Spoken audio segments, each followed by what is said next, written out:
it's easier out of the way. Okay. And this. Good afternoon. So we continue. Scaffolding. You remember 2 days ago, this is very, it's very loud though, isn't it? Ah. Can we turn this down a little bit? It seems, well, it's okay, yeah. This? Yeah, good idea. How's that? That's okay? Yes, so 2 days ago, I introduced you ever so briefly to this idea of scaffolding. Mostly I talked to you about an experiment where we looked at the early stages of a transition from single cell to multicellular organisms, and I pointed out that that transition was one of a number of major evolutionary transitions where lower level entities are subsumed within higher level self-replicating structures. And I used that set of Matryoshka dolls that you see here as a way of pointing out these different levels. Remember, a sense that from life's inception, from the point that it emerges from simply chemistry to the first self-replicating chemistries, the sense that self-replicating entities have become subsumed. And we talked about this as cells, reflected as Paul McCartney here, that gave up their life for autonomous replication to become part of this corporate beast here.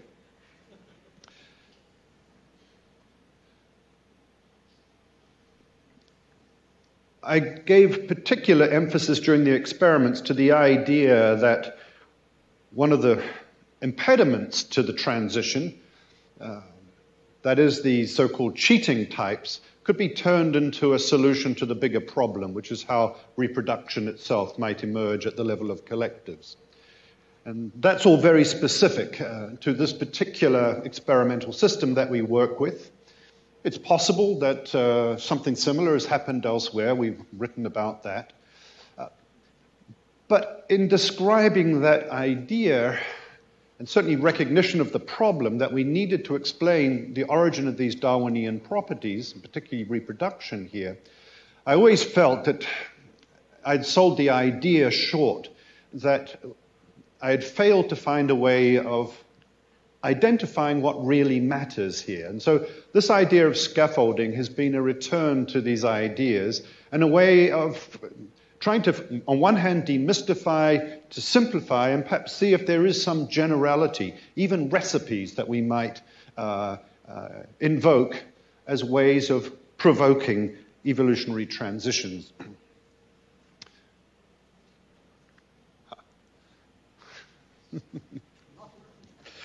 I've got one in my bag.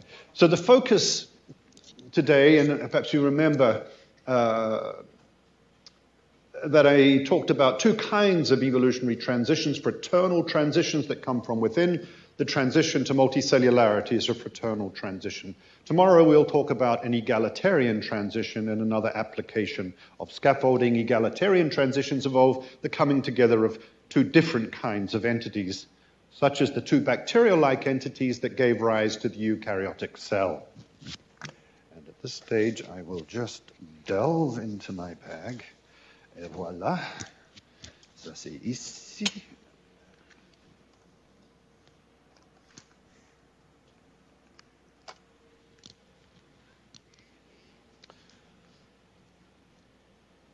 I think I've said enough. These are the 4 seminars. This is today's one.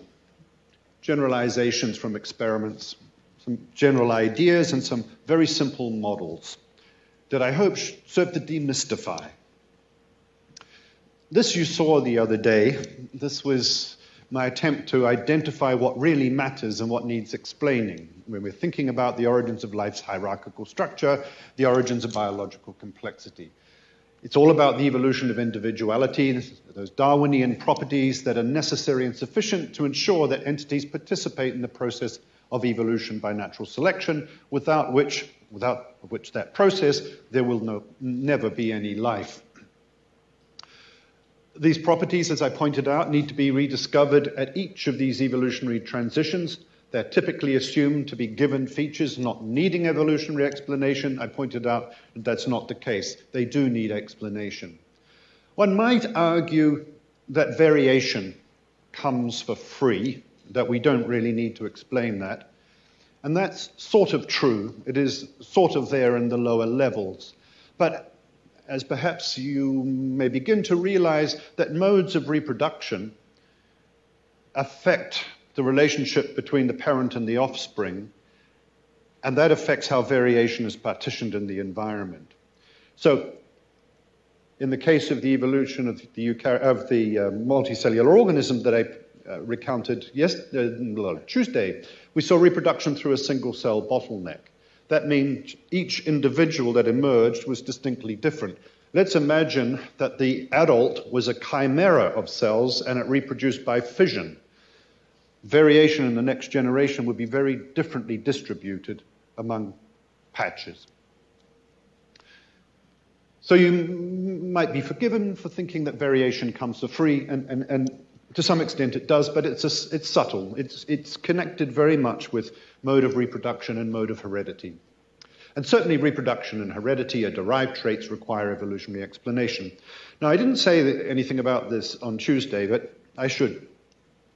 So I'm really setting the bar high here in taking absolutely nothing for granted. Often people would take things for granted quite reasonably, and they would invoke something that exists at the lower level, let's say at the level of cells, as being useful at the higher level. And there's a very nice example of this that comes from Will Ratcliffe's work, a colleague of Joshua's there at Georgia Tech, who performed an experiment in which he took yeast and he selected an experimental evolution selection for yeast that settled rapidly in a column. And what he found were yeast types that he called snowflakes. And they look like snowflakes. They are wonderful little creatures. They have a radial structure, somewhat snowflake-like. If I could draw it, it looks something like this.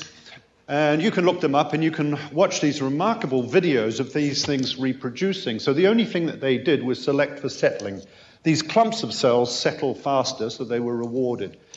Now, these snowflakes actually reproduce, and it came for free as a consequence of co-option of traits that existed in the individual cell. That trait is apoptosis, ability of yeast cells, individual cells, to undergo localized cell death or programmed cell death. In the context of this multicellular beast, cells will, I'm not sure, on a stochastic basis, undergo cell death. So that one there undergoes cell death. This one undergoes cell death, and that leads to a fragmentation event. So this is an example of where reproduction did, in effect, come for free. It involved co-option of traits that already existed in the individual cells, and they realized a different behavior when placed in the context of the group. So again, in saying that we need to come up with evolutionary explanations, there's nothing wrong with co-option. But again, my sense is let's not take anything for granted. Let's just see what would be possible if we did set the bar high. And I pointed out that if we really do set the bar high and we want to explain something like the evolution of reproduction, then we can't invoke natural selection as explanation because we need selection for the evolution of reproduction. Yeah. The question is extremely stupid. Yeah, no. Setting the bar high. Is death a Darwinian trait? Death. Death. That's a very interesting question. Well, there are many perspectives on death, including physical ones. I mean, basically, at the end of the day, entropy reigns.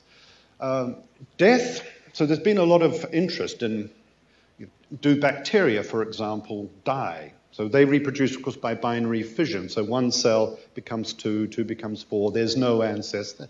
Do they actually age?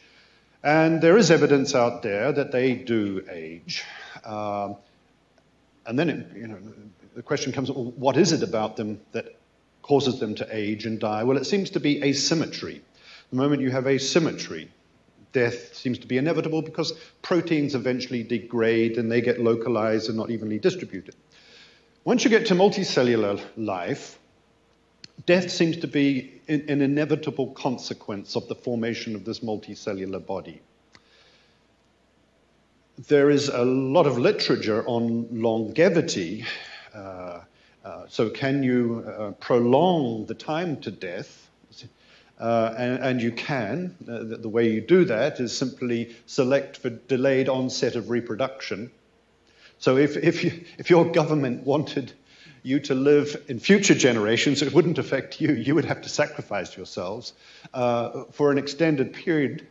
Then the government would pass a law that prohibited reproduction until the age of, let's say, 30. And each 10 years it would tip it back a little bit. And what that effectively does is it gets rid of all of the diseases before the age of reproduction. You can end up living a long, long time. Anyway, we could talk a lot longer, but there is selection whereas selection is very powerful up until the age of reproduction. After reproduction, there are experiments with flies, effectively get to a point where the lineages are immortal. Their probability of death no longer changes. Of course, they do eventually die.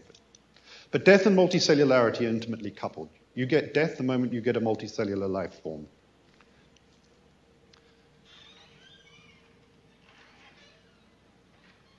Okay, so let's move on. So this problem here, once we realize that we can't invoke selection for the evolution of these Darwinian properties, it takes us to a very challenging place where really we can't even use co-option. And relevant here is thinking about the emergence of life from non-life. We need to face up to the fact that Darwinian properties have to come from somewhere. And if selection cannot be invoked as the cause, then how do we get out of this problem? So again, the idea is that the continuity between organism and environment that we see as hard is not necessarily so hard, that these properties can come from the environment, and you saw this on Tuesday as well. A very simple instance of scaffolding. This was Darwinian pond scum, where we had reeds extending from the surface of a pond, each surrounded by a mat. So we have variation that's discretized by virtue of the reeds, not by virtue of what the organisms are doing.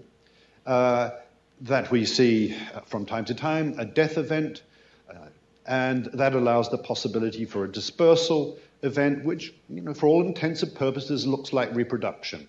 We have, thanks to this population structure, discrete variation and means of dispersal, the possibility of a Darwinian process beginning to unfold at the level of these mats. Even though the mats are certainly not organisms, they don't know they're participating in that sort of a process.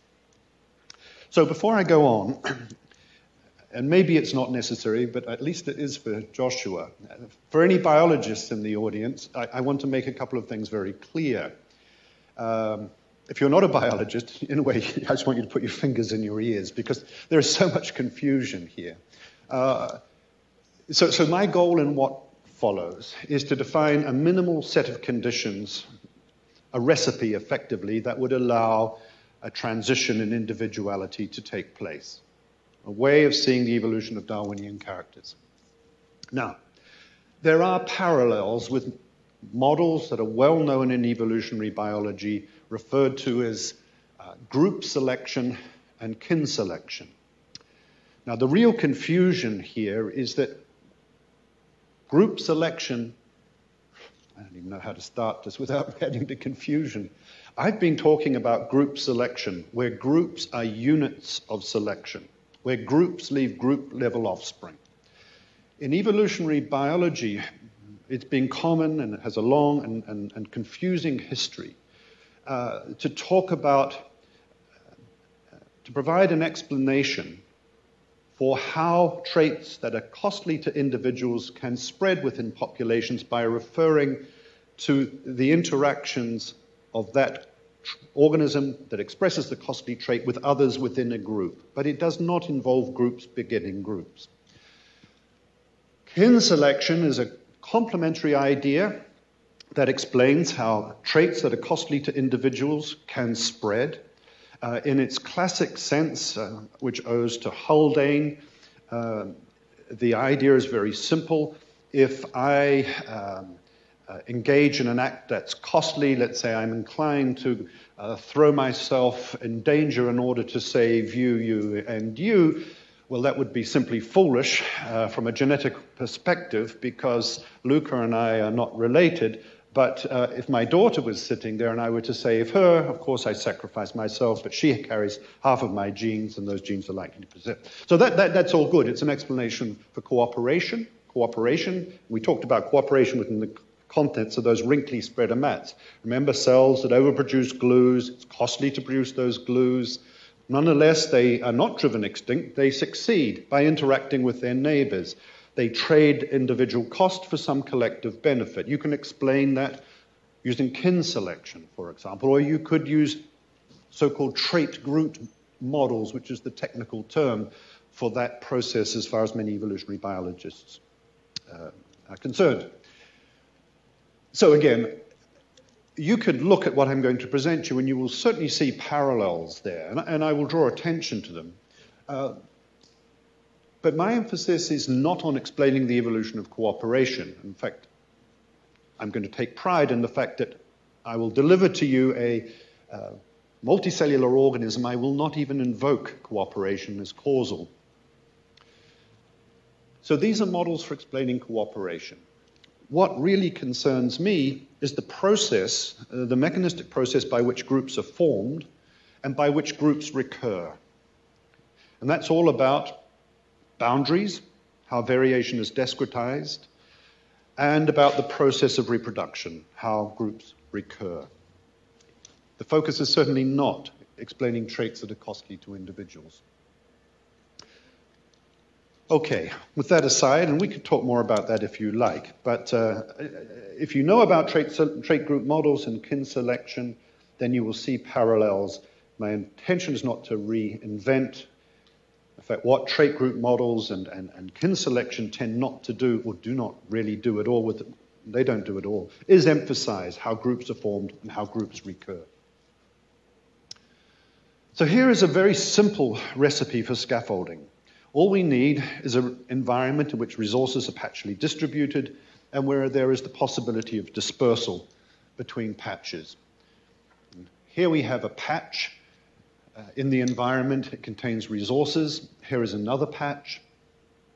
And we're going to consider two entities that vary in growth rate, a blue type and a red type, with the blue type growing faster than the red type. Here, just an intuitive model to begin with, simple time slices, very obviously within a patch, because blue grows faster than red, red will quickly go extinct. Resources are finite, growth is initially exponential, but as resources run out, death kicks in. The only way that blue continues to persist is if it can somehow disperse to another environment, another patch. Resources have gone from this patch. In this case, it takes place via a fly. Now, it has been pointed out to me I'm invoking multicellular life here as the cause of the distribution of types that I'm using as a model for the evolution of multicellular life, but it need not be a fly. It could be a splash of water. It could be a wind. It could be a branch falling, a physical disturbance, something that leads to dispersal. So blue types go on to live another day. Now, the only difference between blue and red types is their rate of growth, nothing else. And that means if resources within a patch are identical, then blue types will go extinct much earlier than red types. But we've already seen that within a patch, blue types will rapidly exclude red types. Very simple and straightforward. On Tuesday, I drew attention multiple times to this need for a second timescale and the impact of a second timescale. And already we have that here. We have the doubling time of individual cells, particles, one timescale. The time to dispersal is the second timescale. So let's look at the effect of that second timescale. And again, very, very simple here and very intuitive. If the dispersal event takes place at this time point here, then there are many more blue particles that stand to be dispersed relative to red ones. So the next generation of patches ought to be predominantly founded by blue types. Conversely, If dispersal occurs late, when blue types are almost extinct, these ones have died, we've just got the last remaining 2 down here, then of course the next generation of patches will be predominantly red patches. So the second timescale makes a big difference. Within a patch, fast-growing types win out, but if a second timescale is long enough, slow-growing types win out. And in this, there are many parallels, actually. We were talking with models of the evolution of virulence. Well, let's take that a little bit further before we bring in a bit of math here. These patches begin to manifest these Darwinian properties. So we've already seen that red within a patch loses out, but let's imagine a single red cell by chance founds a patch. All these patches are founded by single cells. We'll look a little more closely at that in a minute, but you can see the need for this because, of course, within a patch, fast beats slow.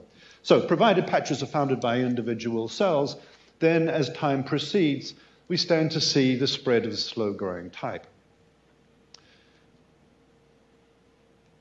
Now, as per this title, the patches here begin to manifest, or they not begin, they do manifest these Darwinian properties. Patches vary one to another. Patches give rise to patches via a dispersal event. And the color breeds true. There is heredity. Now, it's crazy to think that these are multicellular organisms. They're not. They're just patches with cells within them. But those particles, those cells, begin to experience selective conditions that are operating over the second timescale. That's why those slow-growing cells succeed here. The particles experience selective conditions as if they were members of multicellular collectives, but they certainly aren't. The patches are just patches. But those particles, the evolution of the particles is being shaped by what's happening over the second timescale. So this was an intuition a couple of years ago, and I really needed a math person to come and help me out. And Andrew Black came by, so you can write to him for more insight into the math. I'm going to take you through that I understand. The models are very simple. But let me first of all show you this, because it captures Andrew. This was a meeting in Paris at CRI in June 27, where they interviewed everybody, and this was Andrew's interview, so you get to meet Andrew here. He has some very nice things to say. What would you say if you had 2 minutes with an 18-year-old whose future is very close to your heart? I probably wouldn't say that much, mainly because as an 18-year-old myself, there's no way I would have listened to what some old guy has to say about life. I mean, maybe if an 18-year-old asked me about doing a PhD, about science, about learning or something like that, I might have something sensible to tell them. I could relate some of my experiences there.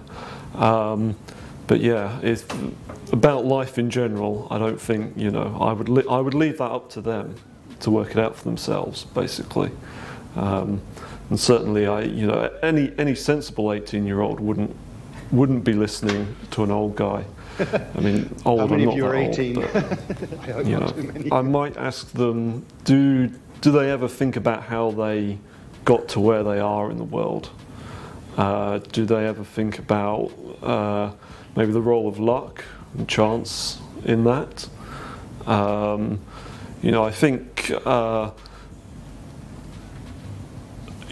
people who are high up in the world, seem to think that maybe they've got to these places by their own merits a lot of the times.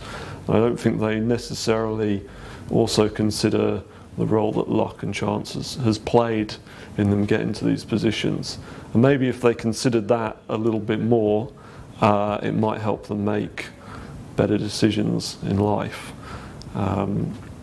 Certainly, I mean, that's because I study probability and things like that for what I work in.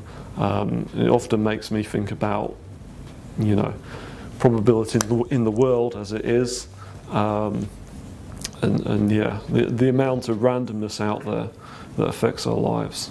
So there we are. Quite wise words, actually. Don't listen to anybody that's old, and think about the role of chance. So this is the model. So I showed Andrew the fly model, and of course, you know, the nice thing about math, and Andrew is a physicist by training, works in applied math department, is of course it can provide the rigor that you know to ideas to see whether they really stand out. So ordinarily when I give a talk, I would just show this because it's a simple model, but I'll show you a little bit more. What we have as our particles are AI types that consume resources, grow at rate beta, and reproduce. There is a mutational path that gives rise to types that vary in growth rate. They can go faster or slower. Individual types have a fixed lifetime and they die. But for you, I'm going to show two differential equations. And I've left the blurb there. But it's fairly self-evident. You've already been introduced to Lockyer-Volterra dynamics, and I'm sure many of you use these equations in your work already. Basically, what we have are cells that have a mean lifetime, so they die at a certain rate that is fixed. At least it has a mean set to 1. They reproduce at rate beta in proportion to the density of resources in the patch. Here are the modified Lockyer-Volterra equations. Y of t describes the frequency of resources, the availability of resources. X of t, the proportion of types within the population. And what you see here is that resources are depleted at the growth rate, times the number of particles, times the density, and this is the frequency of cells within the population. So growth is initially exponential, but resources decline exponentially. Because cells have a fixed lifetime, once resources are depleted, cells die out. Now here's an exact realization of that model, which is again nice to see. What these are time versus density. We have a single fast-growing blue type that is inoculated into this patch, a single slower-growing green type inoculated here. This marks dispersal time early, dispersal time late, the dotted lines, the density trajectories, the population density trajectories if there was no dispersal. Dispersal is... yes. Yes, that's right. So with no mixed populations, I will say something about mixtures in a while. But already you can see that if you have fast and slow-growing types co-inoculating, you're likely to have the fast-growing type outcompete the slow-growing type, deplete all the resources before the fly comes along, and therefore the second timescale eliminates that. It's a bit more complicated, actually. It's very interesting, the impact of the bottleneck size, actually. But yes, here patches are founded by single types. So what happens as we run through with dispersal, so what happens is the fly comes, or dispersal takes place at this point in time. We simply take all the cells that are viable at that time, consider them as a pooled population, and sample in proportion, simply sample randomly from this population to found the population of M patches with single cells. And so with fast dispersal taking place during exponential phase, you can see with 5 patches here that very rapidly the fast-growing cell type fixes through time, just 3 recursions of patches. It takes a little longer with the slow-growing type to fix under the slow dispersal regime, but it does. Okay, so at that, what you just see there is without mutation. Mutation gets brought into the model, and again, it's done very simply, but of course it brings on some computational challenges. Mutations affect solely the growth rates of cells. They can grow faster or they can grow slower. What else is up there? That's all it says, really. Mutations arise. It's a stochastic process. Now, of course, once you have the stochastic process in there with mutation, the stochastic process of mutation in on top of these Lockyer-Volterra equations, it's not a trivial matter to solve these because the stochastic nature of mutation. It's possible, but it's computationally intensive. This is where Andrew does his wizardry. I can leave you to read this. This paper will be up on the archive very soon with supplementary for those that wish, or again, you can contact Andrew Black for details. So what he does is, we have the ordinary differential equations from the Locke de Volterra. New types arise via mutation. It's a stochastic process. Simulation of full stochastic model is possible, but as I said, computationally expensive. So Andrew approximates the dynamics with a piecewise deterministic process with the times of the introduction of new types via mutations are modeled stochastically, but the growth dynamics between these times are modeled deterministically. And you will understand that better than I do, perhaps. Does anyone want to comment on that? I mean, you know, I'm not pretending. It seems self-evident, does it? Good.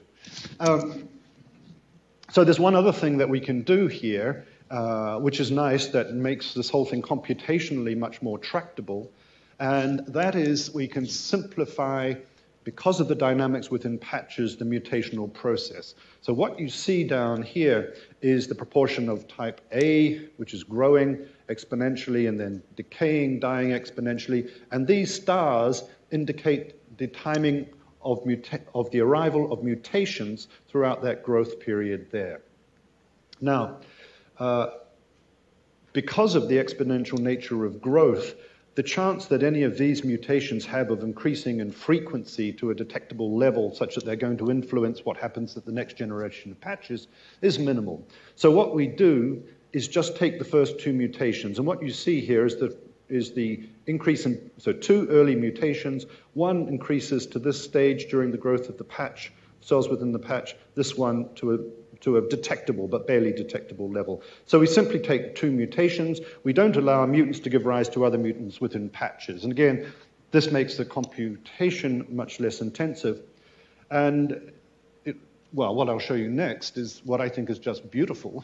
And to a large extent, it's possible because of these approximations and simplifications to allow this to be computationally feasible. So what you see is a single movie of a single run of the model. So patches, it'll run for a while. So a discrete number of patches. You see that they're predominantly very dark blue to begin with, but already you see different colors arising. So the darker the blue, the faster growing the cells. The lighter, the slower growing the cells. That's the time of dispersal, and clearly slow growing types will have more available at the time of dispersal. This should be a larger, right?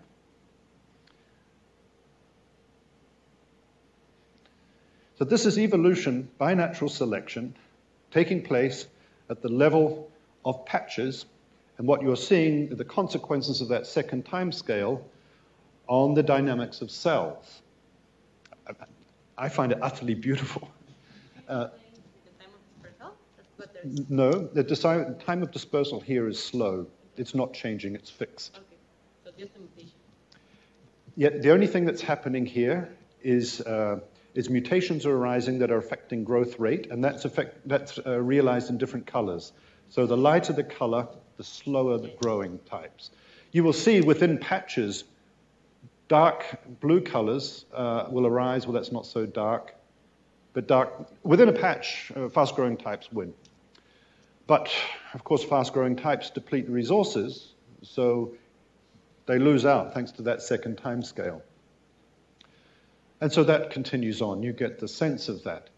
But you know, this is two nested Darwinian populations, and this evolutionary process is taking place by the simplest of possible means. What's critical is the ecology, the fact that resources are discrete and there's dispersal possible between patches.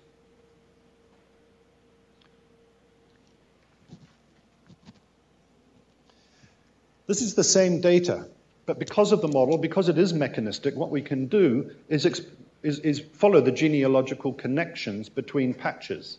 So we know this has got a type B in it, and type B is picked.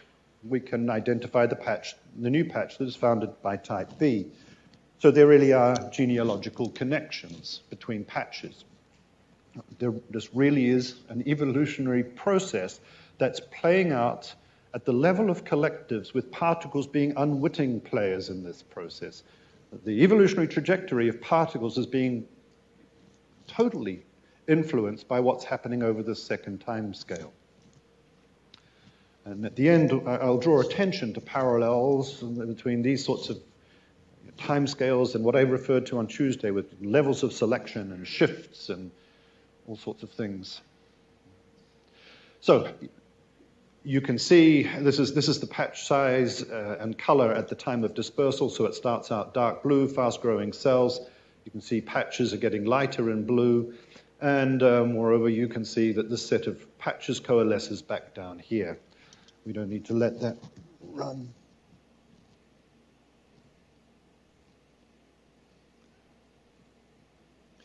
So that is the adaptive evolution of patch size. That's taken place, again, by the simplest of possible means. Patch size has gone up. But as you know, individual cell growth rate has gone down. I'll show you that more clearly in a moment. So this was the slow dispersal regime. So resources have been depleted, and that's when the transmission or dispersal event takes place. If we now allow dispersal to occur during exponential growth, we get quite a different outcome. And this somewhat surprised me, I must say, although with hindsight it's sort of obvious. I thought any old second time scale is what you needed, but no. And in fact, the interaction with time scale is interesting and rather complex. More about that in a moment. So we don't need to drag that out. So it's exactly what you saw before, but the only difference here is that the dispersal time is early, or fast, you refer to it as. Now what you can see here again is because the cell that founded the patches to begin with had a growth rate of, I think, 1.8, a beta of 1.8. It's exactly the same as for the slow dispersal regime. You can see that patch size has gone up, but the color has got darker. So we'll look at that in a minute. So it contrasts, and perhaps this is the easiest way to see that contrast. And you remember I talked about fitness decoupling. What we see here, which has always been somewhat mysterious to me, even with the experiments, is fitness decoupling, and I hope you can see it's self-evident. So what we have here, this is growth rate of particles. They start out at 1.8. Green is the fastest. So the only difference between red and green is this dispersal regime. This is the fast dispersal regime. So over time, growth rate goes up. Under the slow dispersal regime, growth rate goes down significantly. This you could take as a proxy for group fitness. It's simply the number of particles within the patch, but that is a determinant of the success in future generations. And what you can see is under the slow dispersal regime, patch fitness is maximal or is greater than under the fast dispersal regime. So the green lines you see are coupled.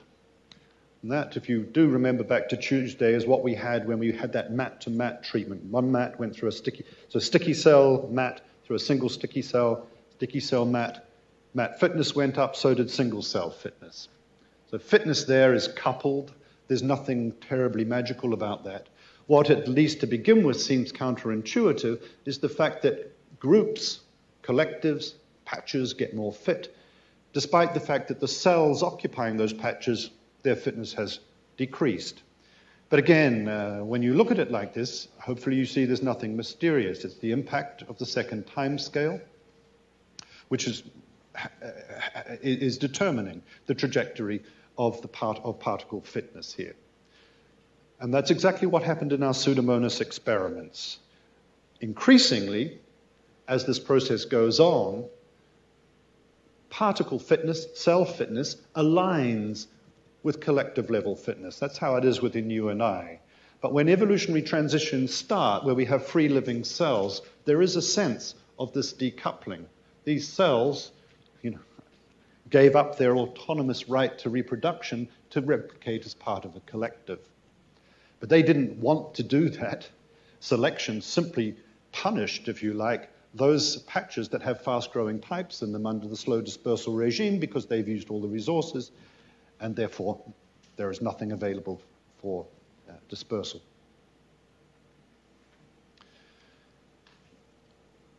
Now, these chosen parameters that you see here, starting with a growth rate of 1.8, and timescales are all arbitrary. And this is quite interesting to look at. You see it quite clearly here if we plot the effective timescale. So t equals 30 is the slow dispersal regime.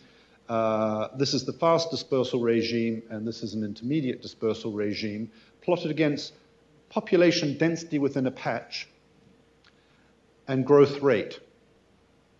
So we started under the fast and slow dispersal regimes with cells that have a growth rate of 1.8. Under the slow dispersal regime, we saw growth rate favored at about 1.4, which maximizes the density of particles within a patch. And we saw that as came with this decoupling. Had we started at 1.3, we wouldn't have seen that. Growth rate would have gone up. But of course, if we chose a slower time scale, we would have seen the decoupling effect again. There's a lot of work still to be done to explore many nuances of the models and things that are very interesting to consider.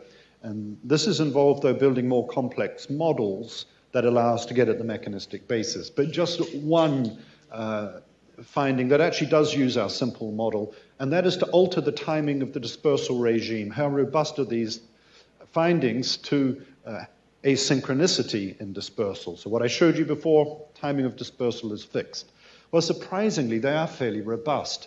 What you have here are 4 lines, again, particle growth rate, patch fitness, you see the same kind of trend down, and the difference between the lines is the amount of variance that's allowed in asynchronicity. So you certainly do not need synchronous dispersal to see this effect. Bottleneck size, I can show you some figures, but I've taken them out because they're based on a different model. But the take-home message is that up to a bottleneck size of 9, you see the same effects. Once you get to 10, it's all over. It just doesn't work. And even 9, at about 5, a bottleneck size of 5, things are struggling. And that's because within patch competition becomes so strong. Again, another reason why reproduction in multicellular organisms is almost always via a single-cell bottleneck. So much more could be done. I now want to move on in the last few minutes to a slightly more complex model. So far, I pointed out, this is not these patches are not multicellular organisms. But my intuition was that because of this ecological structure, and because particles are unwitting players in a selective process that's happening over a longer time scale, there exists, combined with the fact that patches are founded by a single type, there exists the possibility for mutations to arise that increase success into the future, where those mutations are costly to the individual cells that acquire them. Okay. Let me go on and show you what I mean. But if that intuition is right, the scene is set for the evolution of something that looks an awful lot like a multicellular organism with even a reproductive division of labor. So let's look at this. So the same model as before, but with one difference.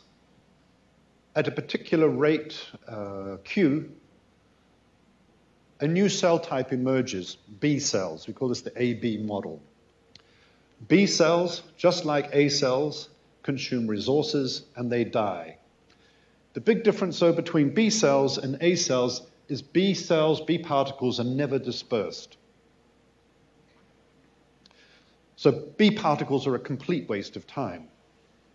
Selection should eliminate B types. They consume resources. By doing so, they reduce the population size of A's. Okay, so you're going to be wondering, I hope, why do we have B cells in there? But you'll see in a moment. So B cells are useless. They're worse than Soma. So the vast majority of our cells are Soma. But we like to think we're important. We simply aid our germline. But at least we do that, the vast number of our cells. B cells here are not even aiding the germline.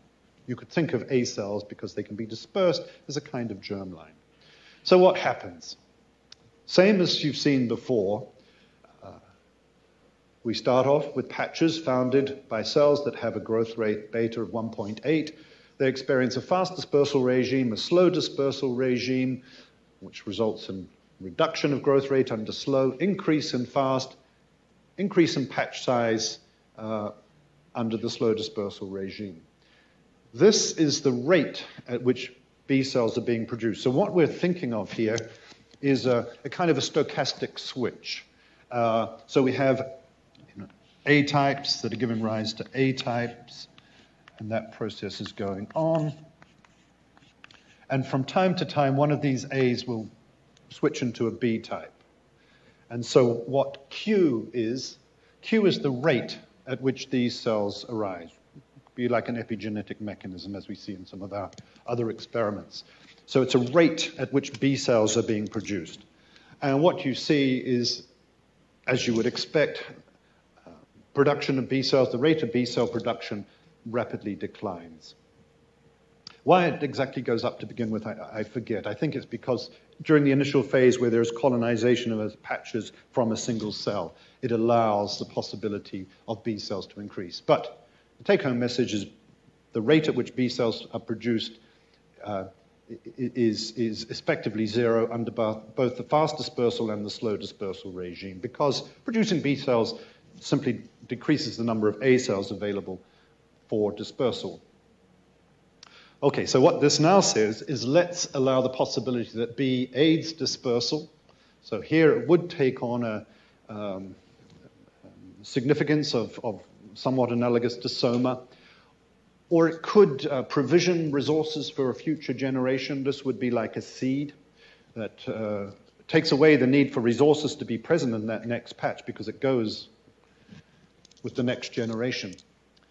And that simply means that we have the possibility that B's aid dispersal proportional to some factor. This is like the lineages that you saw before. Generation time here. What you see in orange are the number of B cells that are tolerated, or frequency of B cells, under the slow dispersal regime. So the take-home message here is very early on, B cells are favored, even though they decrease the number of A cells, and completely fixes.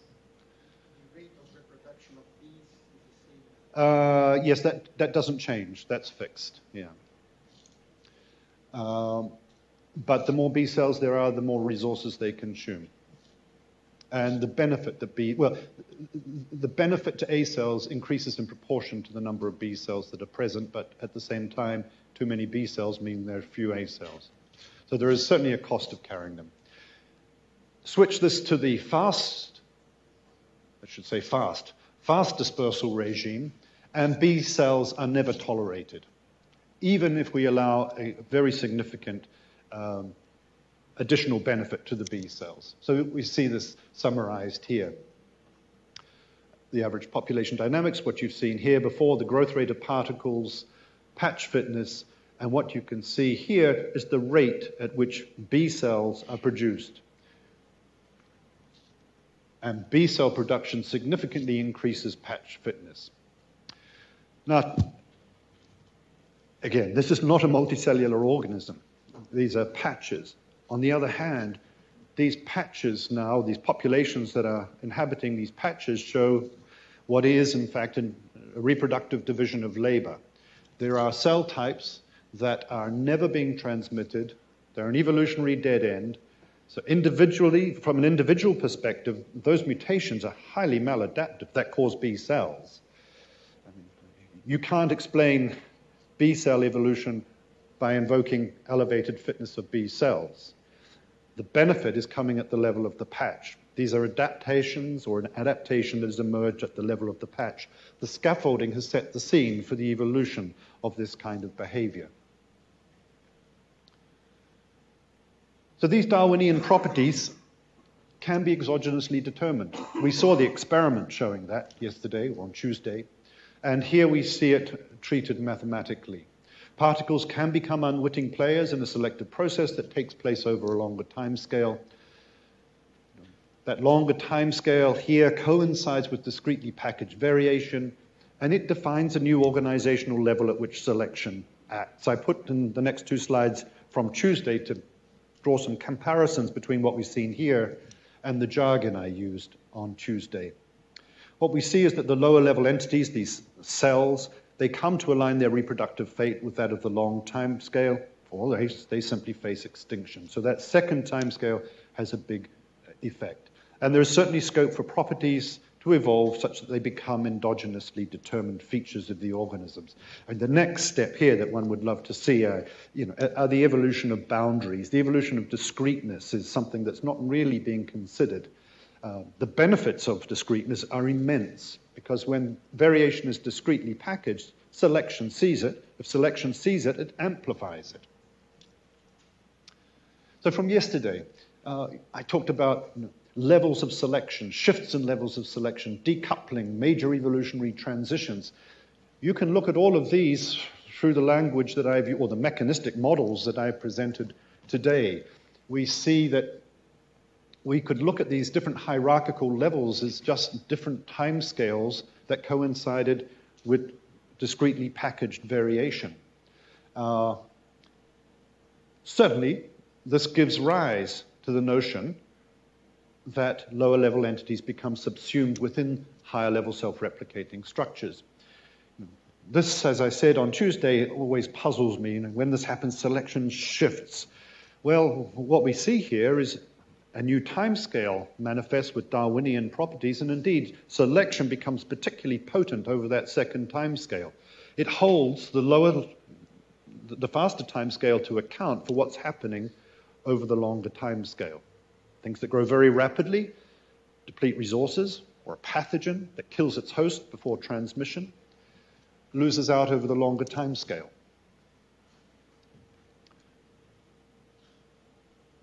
This notion of decoupling, I really hope that that is demystified. We do see that selection at higher, lower levels is in conflict. Within a patch, fast-growing types are favored, but over the long time, well, depending on the time scale of the second time, that second time scale may trump. And I mentioned this, posed this question again from Samir, Akasha, a philosopher, what would cause lower level entities to give up their right? Well, you can see here, these cells are not giving up their right. They are simply being impacted on a selective process that's taking place over a longer time scale. Their fitness becomes, they either align their fitness, they don't choose this, of course, their fitness becomes aligned with that longer time scale, or they simply face extinction. And so there, there's a lot of anthropomorphism really in here. None of that needs to be there. Slaves to the collective's corporate bodies. It's very simple. So in the last couple of minutes, I want to touch very briefly on some applications of these ideas. I've shown you both with experiment and these models application to transitions, evolutionary transitions of a fraternal type. Tomorrow I will talk about transitions of an egalitarian type, so I'll leave that till then. I want to say something about infectious disease evolution, because this way of thinking makes some interesting predictions. Scaffolding also brings together a whole set of opportunities for imposing Darwinian properties on, let's say, communities of organisms. It can be done in the lab using millifluidic, microfluidic technologies, which I will talk to you about tomorrow. This offers a lot of interesting opportunity for new chemistries, new functionalities. It's very relevant to thinking about the origins of life, in particular with this dilemma of how Darwinian processes get going from entities that simply do not have them and where co-option is not an opportunity. And I will put up a picture, but I won't say anything about it. We could talk about it later on if you wish. It also, something again because of time, and I do want to finish on time, it provides a recipe which a dictator really could use to impose if you wanted to build a super race, it could be done quite easily, simply by imposing via laws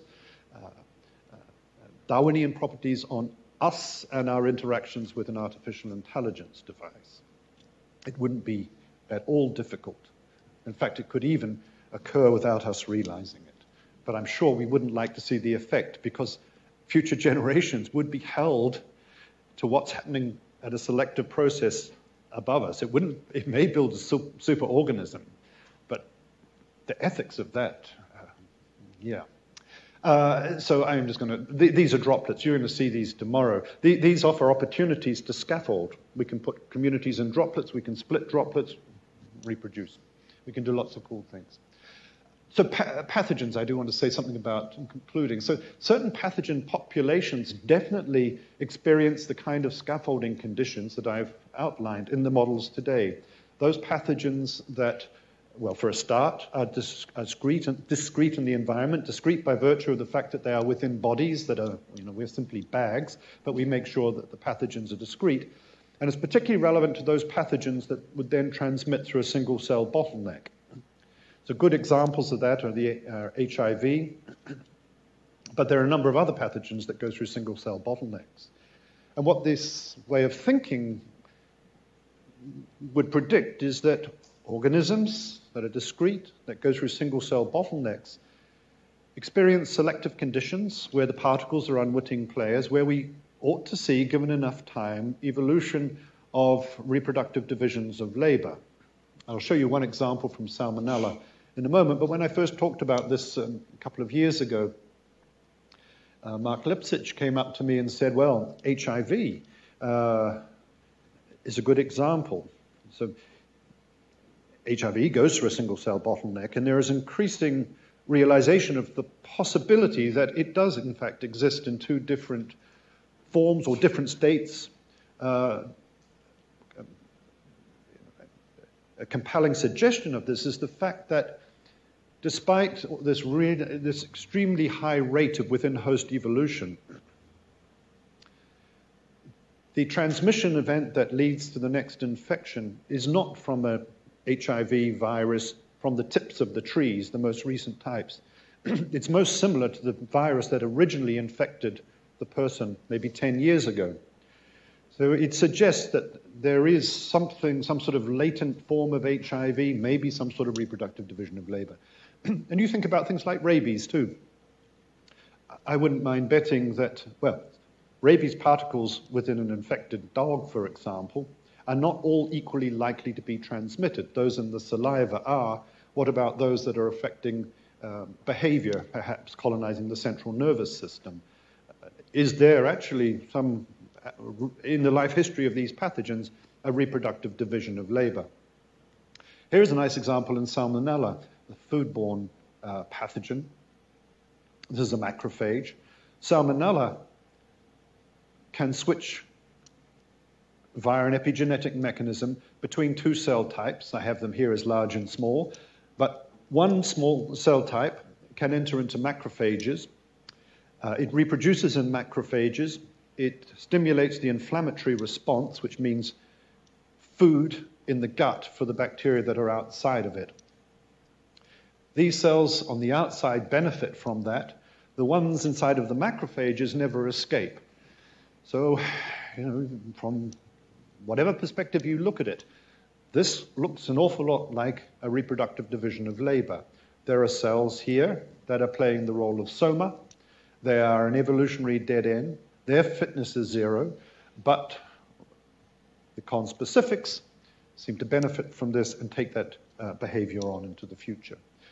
So there are some interesting ideas here that, at least if these interesting prediction, if these ideas of scaffolding are right. So again, I'm going to scoop over this. This is an alkaline thermal vent where you have wonderful opportunity for scaffolding in an environment that some argue is very likely for the origins of the first chemical replicators. You have a self-dissipative system with some simple biochemistry that results in fixation of carbon compounds, a kind of growth that one could imagine being templated within these tiny little chambers in these alkaline thermal vents. So scaffolding really is nothing other than the realization of the logic of Darwinism. But it somehow sees this from a slightly different perspective, a twist, as I put it here, in that we are so used to thinking of Darwinian properties as endogenous features of extant organisms. The shift here is to recognize that these properties can also be conferred by the organism's interaction with particular kinds of environments. And there are a number of applications and predictions. So you've already met Andrew, and the other that's contributed to this is the philosopher of biology, Pierre Bourat, who a Frenchman, but is currently in Macquarie. Thank you. Let's take a break, and we can take some questions. Thank you. We'll come back in 10 minutes for questions.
everyone is living with their veins. So. Yeah.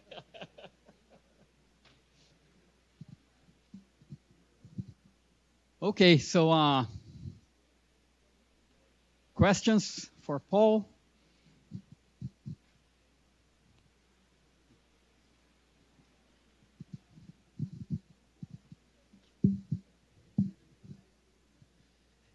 You mentioned in this, when you have the patch, the model with the patches, that the dispersal time at some point you make it stochastic? Not the dispersal time. Dispersal time, yeah.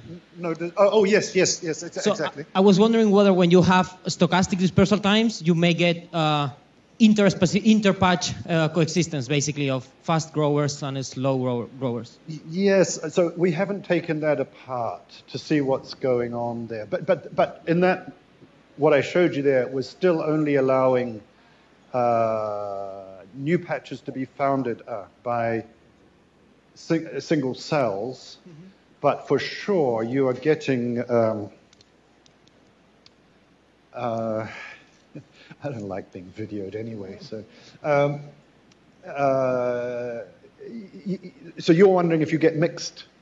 Yeah, so basically, you're not, because yeah. if you switch between fast dispersal and slow dispersal, you kind of favor in some dispersal events one of the, like the fast growers, and in other dispersal events, and if that could lead to some stable coexistence of... Right. So again, it hasn't been taken apart, but it's very interesting to know what's going on. I was quite surprised to see that the effect was robust to asynchronous dispersal. I would have thought, to a point, but it seems to be very robust. So understanding what's going on is yet to happen. Thank you. Hey, when we're thinking about like how the environment and the and the individual interact, like what I get from your models, and might be wrong, is that the environment imposes a constant pressure, and the organism have like this internal, the dispersal of the growth rate ways to get to certain stable points. But my question is, if we take into consideration that the environment might change because of the organism is changing it, like an interconnection, would that change the results?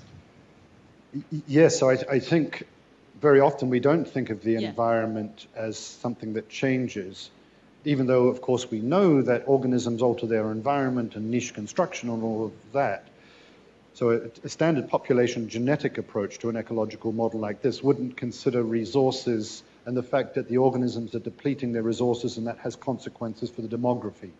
I'm sure that's what you were getting at, but yes, I think that was our attempt to try and bring some sense of the interaction between organism and its environment by having resources, one, patchily distributed, and two, controlling growth rate or population density.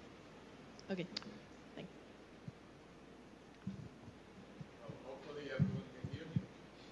With the rain, it's hard. Okay. Thank you very much for your nice lecture. Thank you. Yeah. I was wondering that if this idea of scaffolding can be extended up to the level of communities.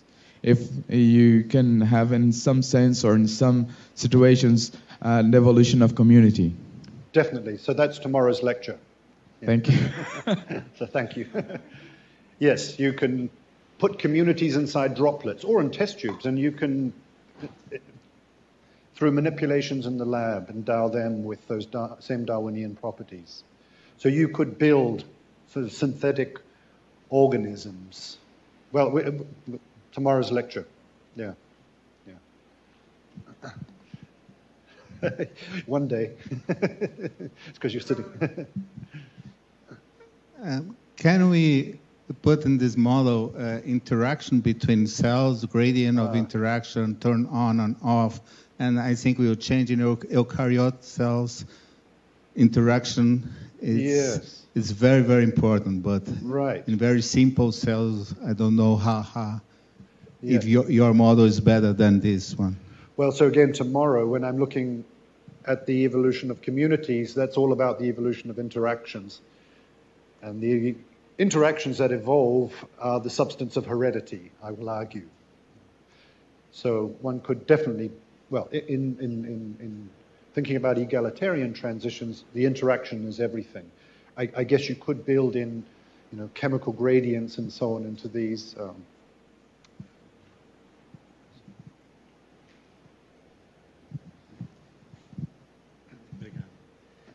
I would like to also to thank for the really nice talk. And I had one doubt and one question. The doubt is the second complex model, the B particle does not came back to an A. No.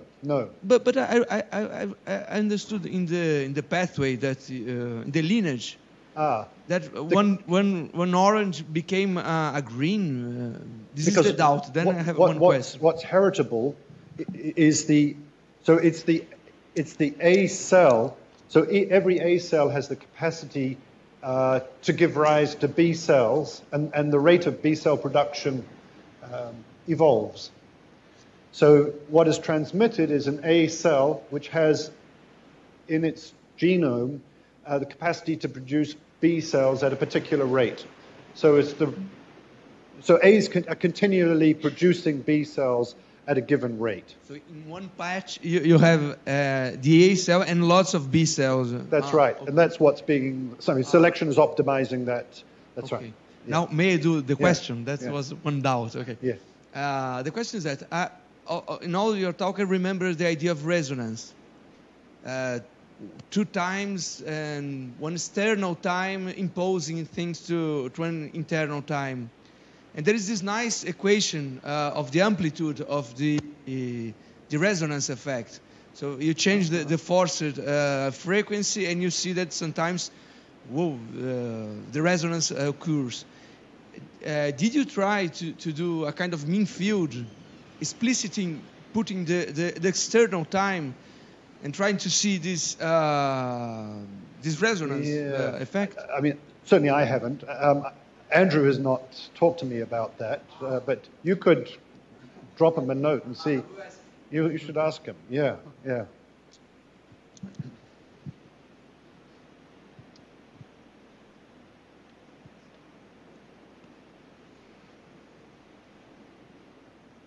But with the resonance, you have the longer frequency feeding back on the shorter frequency. When you talked about resonance, does it carry with it the idea that that there are different, amplitudes of resonance, or that with a feedback between them? I mean, is there an equivalence there with time scale? No. Depending on the frequency, the external frequency, the amplitude of the internal process will be different. Right. Generally speaking. Right. Resonance is that you change the external process frequency, the internal amplitude will change. Okay. Okay. So still considering the AB model, so would you say that the persistence of B is caused by a mutation selection balance that happens at the community level or like at the patch level? Is that it? Well, it's being optimized again by selection over that long time scale. It's not at any mutation selection balance, so to speak, but it is being set by the benefits that come on dispersal. So it's a trade-off between producing B cells that consume resources, but having sufficient B cells around that are also, while consuming resources, aiding the dispersal event. And that balance is set by the time scale again.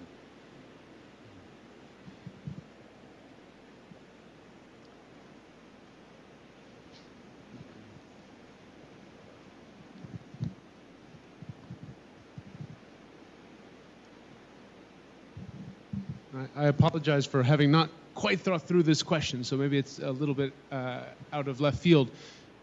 In Luca's lectures, and as we know, there's this notion of the fundamental theorem of natural selection, which says that fitness grows proportional to the variance.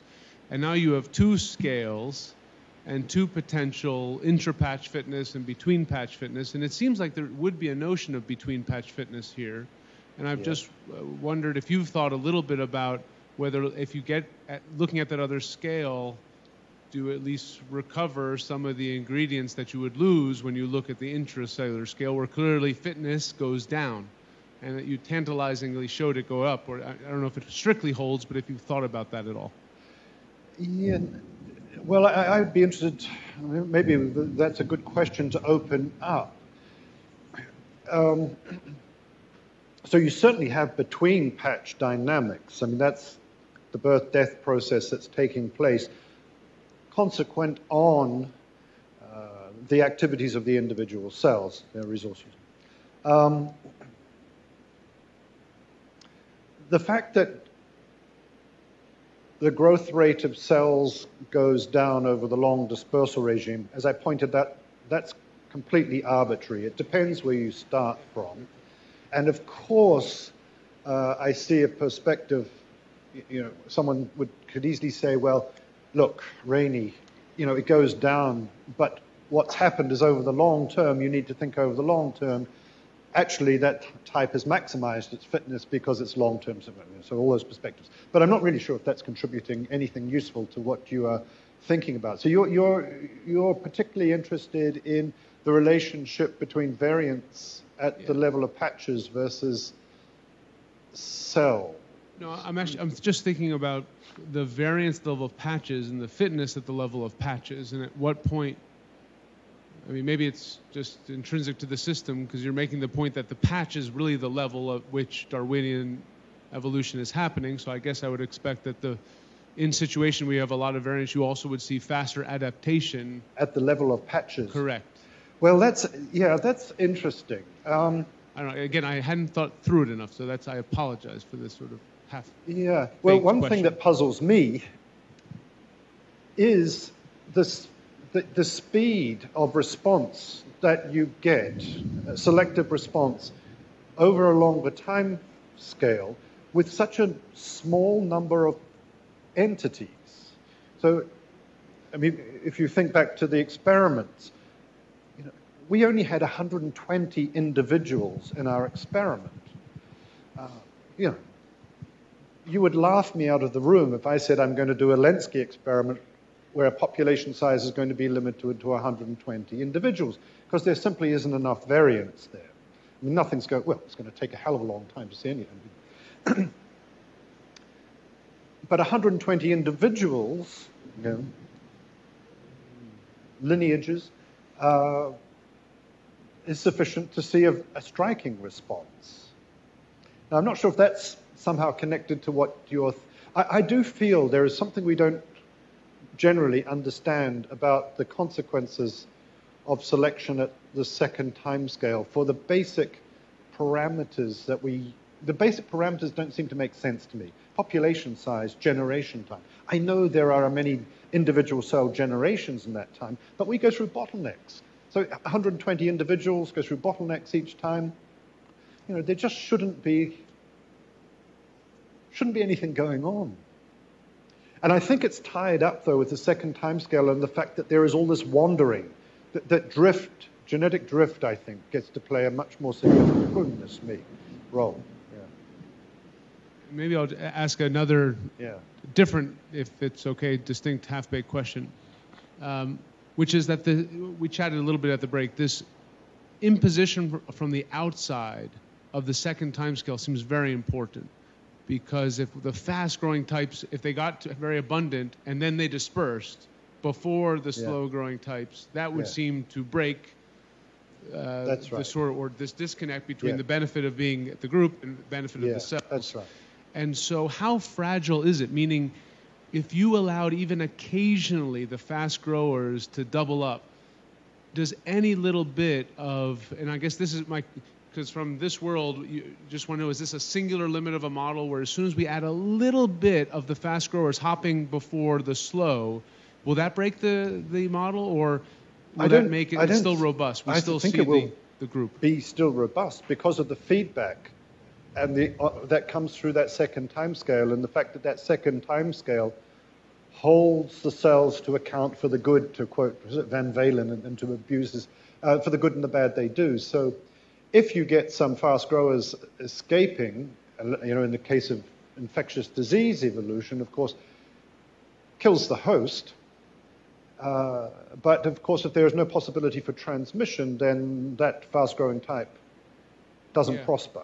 Yeah, and I just was imagining a case where you have almost a possibility of two dispersal events where the fast growers could occasionally get two shots at it, and that's sort of one little way in which you don't completely disentangle the second time scale from the life history traits of the cells. Yeah, it would be something that we need to look into, but that's interesting. Yeah. Right. Yeah. And what about from the point of view, Josh, of viruses? I mean, viruses infect cells that are discrete. They're bags. This whole lecture is making me think about you have the growth within, and this isn't just true for viruses and microbes. You gave this great analogies of infectious disease. You have intracellular or intra-host dynamics. Yeah. And then you have within host, but you have between host dynamics. And it's true that you could have a very efficient within host type, but if it doesn't get to the next stage, it doesn't matter whatever the within host fitness is. Yeah. And so that part, it appeals to me. The only thing that I'm still pondering is that oftentimes the within host fitness can be correlated to between for certain diseases. So if I have a respiratory disease and I get enough viral load that then I'm starting to sneeze, there's a direct relationship between viral load and my likelihood of transmission. But there could be some cases where it's in the wrong place or it's growing somewhere else, or there's a certain event, and we talked sexual transmission. It doesn't matter if your load is high but some event isn't happening, or in other forms of contact that doesn't necessarily benefit fitness over the complete life cycle. So I think where I'm struggling with a little bit is that there's sometimes a relationship between that growth and the load, and that sets the dispersal rather than the dispersal coming in from the outside. And of course, if dispersal results in is mixed, or a multiplicity of the infection, of course, then these ideas, you would then have so much, then the within would swamp between. Correct, and you're in position, the bottleneck really gets around that too. Well.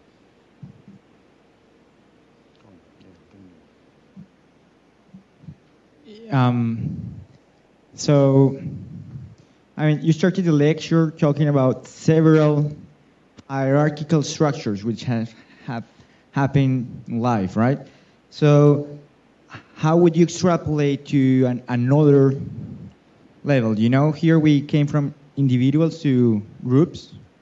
So, does the time scales have to sort of synchronize and work together in order for you to go to yet another level? Yes, you could. Hypothetic. So if if I got to play God, and was probably ethically naive, I could impose Darwinian properties on, communities within Sao Paulo. How would I do that? Well, I would implement a birth-death process at the level of these communities.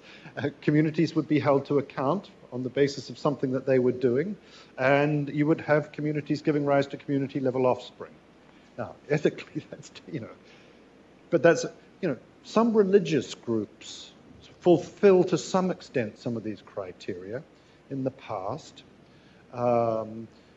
Some, and tribal groups that, it's not sufficient just for one group to go and take over another group. To impose for groups of individuals to be units of selection, groups need to be giving rise to groups. So if we go and take over another room down the corridor, we've just sort of grown. We haven't reproduced. But with the artificial intelligence devices that we could interact with, that's quite. We already have phones that in many cases are pretty smart, and we interact with them, and they affect our fitness, especially if you use dating apps. So there's no shortage of possibilities for interacting with artificial intelligence devices. To effect a transition of an egalitarian kind between us and artificial intelligence devices, well, it would be actually quite easy. You don't need to embed the artificial intelligence device into the germline or anything like that. All you need is a dictator that says everybody has one. Of course, you hate to think what a dictator might be controlling within that effect. And when you reproduce, your artificial intelligence device is reproduced with it. And so your children get your artificial intelligence device, whether that's descended through the male line, the female line, or some blending. But at that stage, you would have effectively a unit of selection, which is you and me plus our artificial intelligence devices. Variation among us, we reproduce. It's easy to reproduce our artificial intelligence devices. All it is required is for the interaction between us and our artificial intelligence device to affect our fitness. It's kind of already there, actually. So you could do these sorts of things. I mean, you could do them. Societies are capable of doing terrible things, actually, with this sort of information.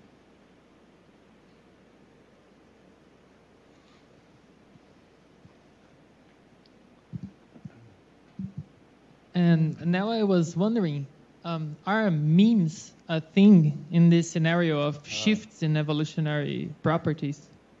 Memes? Yes. Yeah, so memes, memes are, we could think of them as an innovation that happens from one individual, and then it spreads, rather like a disease spreads. And so I think about that as growth. It's spreading by growth. Do memes evolve? Well, perhaps they do sometimes. What would be required for that is that the meme is modified and then spreads again, is modified and then spreads again. Then it would have some properties. It would have properties. So you would then have variation among the memes and I'm not just thinking about random different memes, but just the spread of a meme is like, right, the spread of influenza, for example. It's not always good. But that doesn't mean that the meme, just by increasing in number, participates in an evolutionary process. A bit like on Tuesday I was saying, one cell that sticks to its offspring cell, one meme that makes more memes. If all it does is just make more of the same and it never reproduces, then nothing happens. But there are certainly computer algorithms that will evolve, that have those Darwinian properties built in. I have a question. Okay. In your model, the patches, they don't have a structure, in space. No. So like dispersal range is infinite. Yes, any cell can go right. anywhere. Yeah. So I wonder if you had, a finite dispersal range, so you could only colonize nearby cells. Yeah. What would change? The models can be complicated.